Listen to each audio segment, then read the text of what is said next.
Hello and welcome to the show.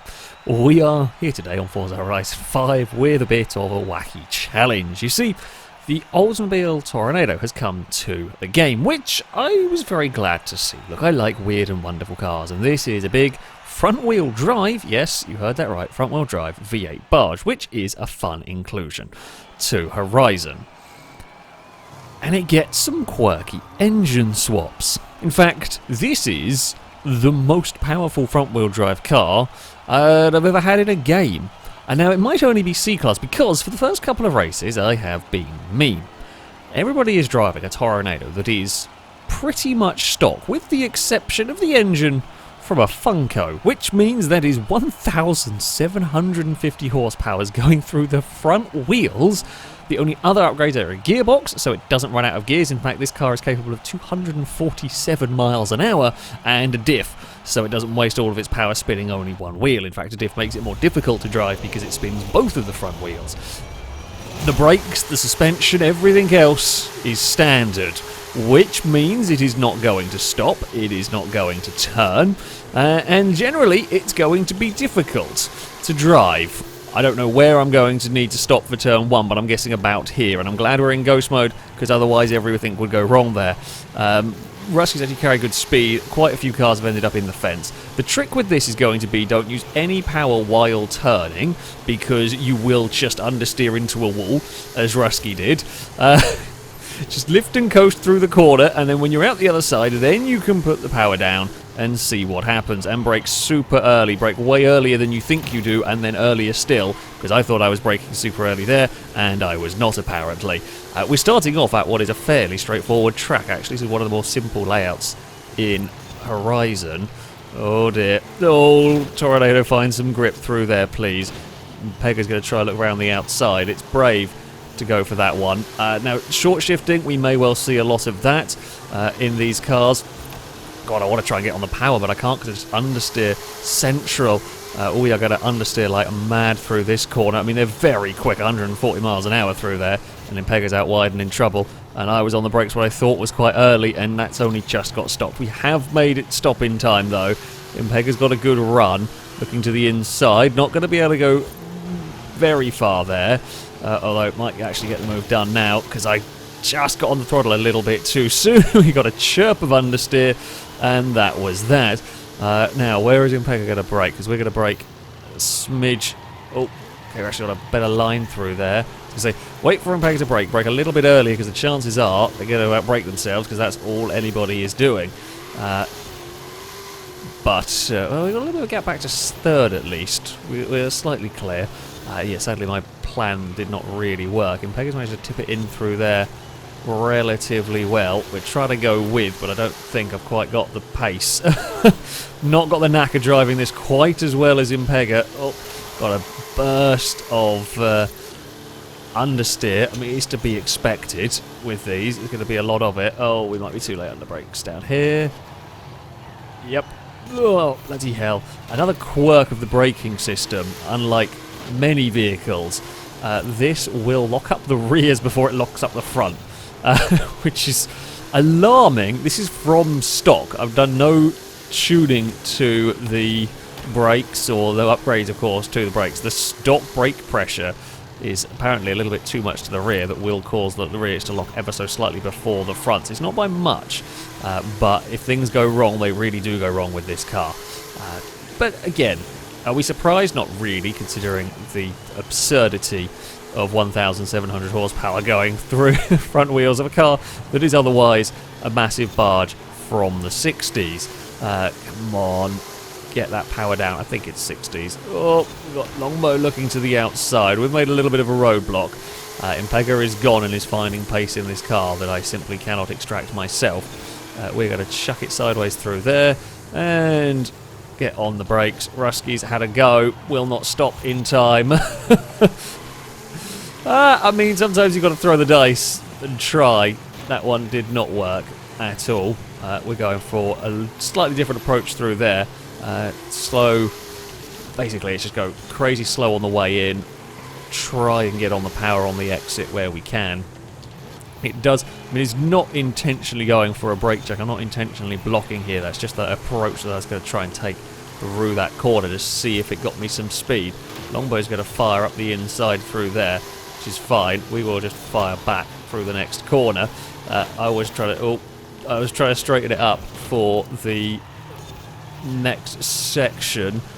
We are out the other side with a lot of wheel spin still, funnily enough. Come on. There we go. Right. Do we defend in turn 1, or do we expect our opponent to outbrake themselves? I feel like I'm going to outbrake myself. I went way quicker through. Well, it's turn. Oh! Well, Longbow was also running wide, so got stuck. Sorry, Longbow. Yeah, I must have run faster through turn 1 and carried more speed up towards that braking zone at turn 2, so I get chord numbers confused sometimes. So I thought I was braking about the same point I had been, but maybe not. So we're going to fire it up the inside here. No, I was half expecting it. It happened sort of mid-corner. I'm not sure how they're getting that much better sort of mid-corner than I am. There's probably a knack to this car that I haven't figured out yet. Because they can just seem to get them turned underneath in a way that I simply can't. But there we go. We're going to have to settle for third. I'm not going to be able to chase that down. Yeah, not sure. There's a knack to it that I have not figured out. We will cross the line. It's still a podium, but we are down in terms of pace with this vehicle. It's such a dumb thing. It should be way worse to drive, though. It's difficult to drive, do not get me wrong. It feels like it should be way worse. I have no idea how Impega is getting that to go so quickly. That is a mystery. Like, I can see Longbow's lap time. I can see those, you know, Glisker and Rusky. That I can kind of make sense of. Can't figure out how to do a 59 with these things. But, yeah, a podium's a podium at the end of the day. We head to the lookout circuit for our second race. More technical track, this one. Not really holding out a crazy amount of hope that I'm going to be any fast here. The final sector in particular is very nasty. This car's just not going to turn for it, basically. We're going to be very, very slow. Not going to be seeing that higher speeds around this track. Turns, I guess, sort of 2, 3, 4, 5-ish, sort of all merge into one. I don't even know if you would count it. How you'd count it, really. It's going to not be fun in this because it won't want to turn in. You won't be able to use any power because it sure as hell won't want to turn in.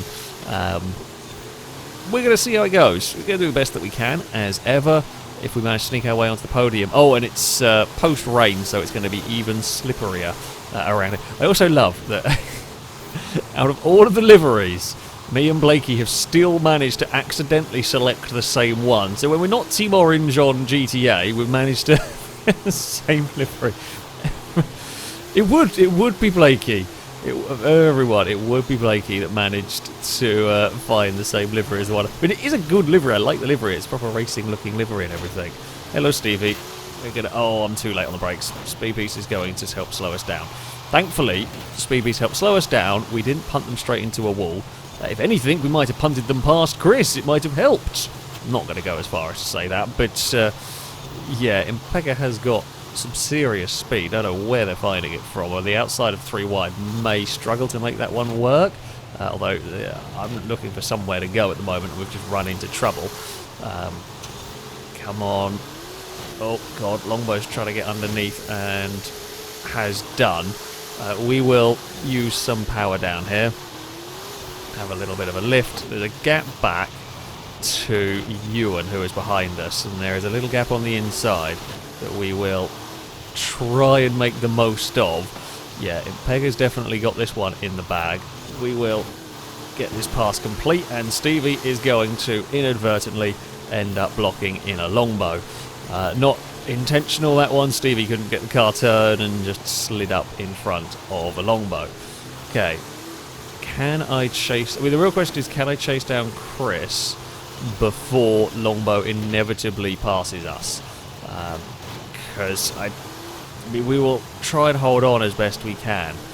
However, I think there is a limit to what we can realistically do here. There's obviously a knack to these cars. I don't know what it is. We have had weird vehicles like this in the past, where if you can figure out the knack, it's normally like the jelly cars, there'll be a knack on how to get them to work, how to get them to drive, and if you can figure it out quickly, you're set. I have not. I'm not the worst, but definitely have not got the hang of how to get speed out of this car. Oh, Longbow is again tangling with others. Oh dear. I was carrying a bit too much speed, and their tangle caused me some grief. Oh, come on, you bugger. I'm not sure. Chris has actually got some pace here as well. Pega is not running away from Chris in this race. Don't know whether I want to be in a higher gear. Not really sure. I'm not sure whether I should chuck it about more. Maybe that's the way to go. Just accept. Let the back end kind of slide around a little bit. Maybe that's going to be a way to get it to go. It will be against everything I normally would go for in a car handling, but maybe it works. If I can get some lap speed doing it. In fact, Chris has had a bit of a bad lap, or Impega's found a lot of pace all of a sudden, because Impega has just bolted away at the front again, and me and Longbow are catching up to Chris. Now, again, let's not forget, these are absolutely ridiculous cars. These, I mean, let's face it, these would not work. It would tear itself apart in a heartbeat if you tried to put a 1,750 horsepower engine from a Funko in an otherwise stock Oldsmobile. Yeah, it's a very, very, very silly contraption, and yeah, with the power going through the front wheels, this reality shouldn't be drivable. It is way better than I was kind of expecting it to be. It's, you know, there's no grip, the brakes don't work, it doesn't really steer, but it could be a lot worse. It could actually be way worse in terms of power. I know I've got the gearbox with longer gears, which does kind of help it a little bit. Slightly tames the brutal power delivery. But, you know, you've still got tyres from the 1960s trying to deal with way too much horsepower. So maybe we should go have a look at the inside. It's on a very tight line. However, I am in the wall, so Sweeties has got a good run. If Chris and Longbow really fight each other and really slow each other down, there's a little chance for me to sneak my car on the podium. Although if Speedbeast starts fighting us, that chance will evaporate. I think they're too far away. I had a bit of an iffy lap that time around. So yeah, I think any chance of me on the podium is a little bit gone. We will try our best though, never give up. These things are so difficult to drive that cars making mistakes is going to happen. And if anyone misses their braking point up ahead, anyone misses a checkpoint up ahead, we'll be in for another podium potential. Oh, he's just got switched and snapped it into a wall. We were going to hit the wall whatever I did there, so I figured I might as well try and hit the wall as straight as possible, lose as little time as possible pinging off it. We're going to just brush the wall with the back of the car. It's a long boat of a vehicle, this. There's no doubt about it. Okay, you two fight each other. Somebody get in trouble and miss a checkpoint, because we've actually really closed up. It's kind of a shame I had that bad lap.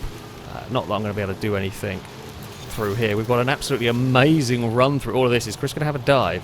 Might try something here for second. Not sure it's going to really work. Sadly, we're too far away to profit from it.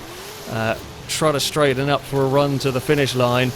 We have got a fantastic run. Oh, I would love for that to have stuck me a third. Please, Chris, have mistimed that. Oh, Chris, you lucky git.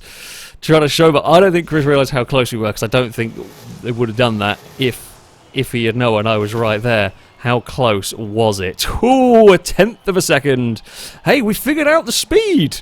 Not Impega speed, but we figured out the speed. I got down to a 108. I presume that's the final lap. Yeah, I figured out some speed. I don't know how I did it, but I figured out some speed in all of that one, and I nearly stole a podium. Well, that was actually quite a fun race. So, the real question is, could this mad vehicle actually be any sort of usable? So, what do we have got here? As you can see, it's up to S1 class now. It's still the same Funko engine in the car, still front-wheel drive, however, much more sensibly built. It's got slick tyres on it. In fact, they're massive tyres. It gets 305 at the front, which is huge for putting the power down. It's got aero, it's got the max amount of aero I could shove on the vehicle. So, in fact, the top speed of this is far lower than that of the C-class one. That would do 247 miles an hour. This does just over 200. That aero adds so much drag onto the vehicle. It takes off a huge swathe of top speed, but it should, in theory, make it a little bit more controllable. Of course, we've got race brakes, race suspension. It should be better in every conceivable way. So let's see what happens when we go racing with it. I mean, immediately it actually turns in. It's still going to have crazy on-power understeer, as Chris has demonstrated, as I have there as well, through the smoke screen coming off the back of Longbow and Gliska's car, I think, there. But if you get it right, there is now a lot more grip. It's parallel. It's a rapid car now. 150 miles an hour before the braking coming onto the bridge. Let's try and not feed Longbow into the bridge. A little bit of lag. Oh, a little bit more lag going on through there. It's not gone so well for me. We have dropped a fair way back in all of this. Ooh, I've not got many places to go there. We've got a lot of understeer. Okay, I was hoping for a little bit more traction there than we actually got. It did not want to put the power down whatsoever. It's to me, I say that. Look, I know what this vehicle is. I was still maybe a little bit ambitiously hoping for what we could get away with. I'm in a bit of trouble there. Oh, Speed Beast. I presume a couple of cars there missed checkpoints. That's what got them in trouble as we run quickly into this kind of turn 2 area. Gliska leads. Chris is up in second ahead of Longbow, and Pega is in fourth, but they have got quite the margin. After the mess that we got in on the bridge, I have lost a stack of time. Now, my hope is that either A, they will fight each other a lot, which actually does look like it's happening here. If they fight each other a lot, maybe I can catch up. We are at full throttle in second gear. Admittedly, the gears are still very long in this, which does kind of help in some ways. Yeah, you've really got to be careful at what moment you go to try and shove the power down again, because funnily enough, it just wants to drag you into the outside wall. There we go. Yeah, as soon as you get on the power, it just wants to go straight. Fair enough, we can deal with that. Someone has missed a checkpoint, that would be a Chris, has missed a checkpoint and dropped back. So, Gliska leads from Longbow and Impega. I am going to have some company, I think, soon, potentially for fourth, but we will, there it is. We will see what we can do here, see if I can figure out. I mean, this is now a completely different ball game of figuring out how to get speed from the car. I mean, it's not along the lines of the things we just drove, but there's a whole new load of variables, basically. There is a lot more performance in this, just got to figure out how to extract it. Rusky tried something there, but it did not work. I don't quite know what got it so upset. Gliska's got a crazy amount of pace in this car, in this version of it. We're all a little bit spread out. We were kind of closer with the Mad Machines in some regard. We will try and get on the power. I don't really want to be out on the dirt, but we're a smidge clear of Rusky, so we'll be out of danger for the next couple of corners at least, unless I make a complete error. I think Rusky may have hit the wall. I'm not sure. See, I want to push to try and catch the cars ahead, of course. We want to battle. The difficulty is with this, when you push this car, it's so easy to overdrive it, so easy to get it understeering like crazy. We have started closing on Impega here slightly. It is a big dive onto the bridge. We have found a little bit of pace this time around. Yeah, we're closer than we've ever been, looking for a way past Impega. Are you going for this? Like, I'm just swinging for like a really late apex on the hairpin, and that seems to have done the trick. But where on earth are we going to fire the way past? Turn 1, maybe? It's a brave dive to have a go at turn 1. We might have to. I mean, we were quick. The quickest part of the circuit for us was onto that bridge, so we may wait until there if we are close enough. But that is, you know, later on in the lap that we are going for that. We're good through the final turn here. Are we close enough to have a look? Not yet. We close in a little bit through turn 1. Let's try and... there's some understeer from Impega. There's understeer from everybody, of course. Can we get a good run? No, I've not had a great run through here. Not sure I'm close enough to have a big dive, you know. Impega, covers, and we got the braking wrong anyway. Yeah, I was looking for a way past, and I blew it. We were looking a little bit too wide through there. I feel like us top lot are not very different in terms of lap time, but we all got spread out early on while we were figuring it out, and we closed a little bit. Overtaking is difficult around this. Overtaking is difficult around this circuit with this kind of a car. We could not get ourselves in a position to realistically do anything, guys. Too far back at the bridge, and we had a half-hearted dive, and it did not really pay off for us. Maybe we should have just sent it at turn 1, but I don't think it would have worked anyway. There was some pace. That was what the kitten was up to. Sorry, I think a cat managed to knock something partially off my desk, and it was resting against my chair, so when I moved, it fell off. That is a right twat cat. Lap time wise, yeah, it was close. Gliska found some good speed in it. I mean, me, Longbow, Impego, Rusky, Ewan, Stevie even, all very close. Speed Beast was fun. Yeah, we've got actually quite close lap times for a whole massive bunch of the field. Well, they're not that bad track. You've got to adapt to them, but they aren't terrible. We head on to our final race with these mad contraptions. I'm starting on pole. That should hopefully be good for me. Maybe. Or we're going to have a big pile up at... you know what, we shouldn't have a big pile up at turn 1. I like this track. I mean, it's going to be understeer central, of course. There's some nasty corners for a car like this. Especially the final turn. That is not going to be fun, trying to get that change of direction right. If you do, you'll be able to make up some time, and that's a good potential overtaking spot and sort of run to the finish line. We'll have to wait and see. Hopefully we can have some good racing. Oh, we've got me and Blakey starting on at the front row. If we can make a bit of a breakaway, pull a gap early on, that would be helpful. I'm not really sure that's going to happen though with these cars. I've not got it right through. Before I even finished the sentence, we'd lost the leader race. Hadn't got it right through these first corners. Wasn't quite sure. We're going to get all stacked up behind the Blakey that was struggling.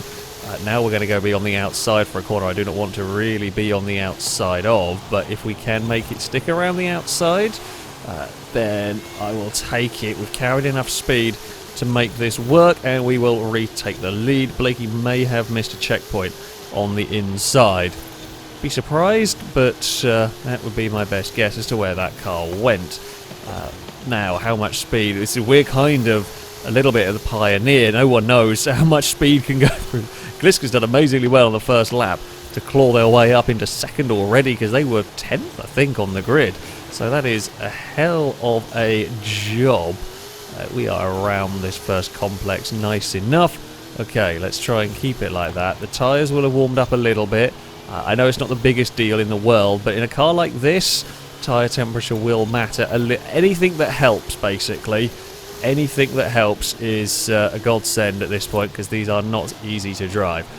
I've spoke in the past about my dislike of oversteery cars. I do not extract the most performance out of a vehicle if the back end is sliding around. And I mean, this is, is not an oversteery car in the slightest. This is an extreme example of an understeer machine, and I'm not sure I quite like this. In general, my tendency is I would rather have a car understeer than oversteer, but I mean, yeah, this is a difficult beast to get the hang of. It's too much understeer for me, and if I'm saying that, you get the idea. We have actually got a hell of a lot of pace going on here. What has happened to everybody? Did something happen behind us? We've pulled out a massive gap. Either I've had an amazing first sector, or they've stumbled into each other somewhere. They must have stumbled into each other. It's the only explanation I can think of as to what has gone on behind us, or a missed checkpoint or something somewhere. I'm struggling a little bit around there. Either that, or yeah, I've just found ridiculous amounts of speed, which I don't think I have. We did have a nice run through that first sector, and this is probably one of my favourite tracks on the game. Okay, nice and carefully does it through there. Get the change of direction nicely, which we do. We have completely buggered off from the field. I say that, we then got carried away and ran too deep into turn 1. Don't do that. You bloody idiot. Yeah, we have enjoyed a decent lead, but in these cars, it's very easy for said lead, and now they're all fighting each other as well. That is going to make my life even easier.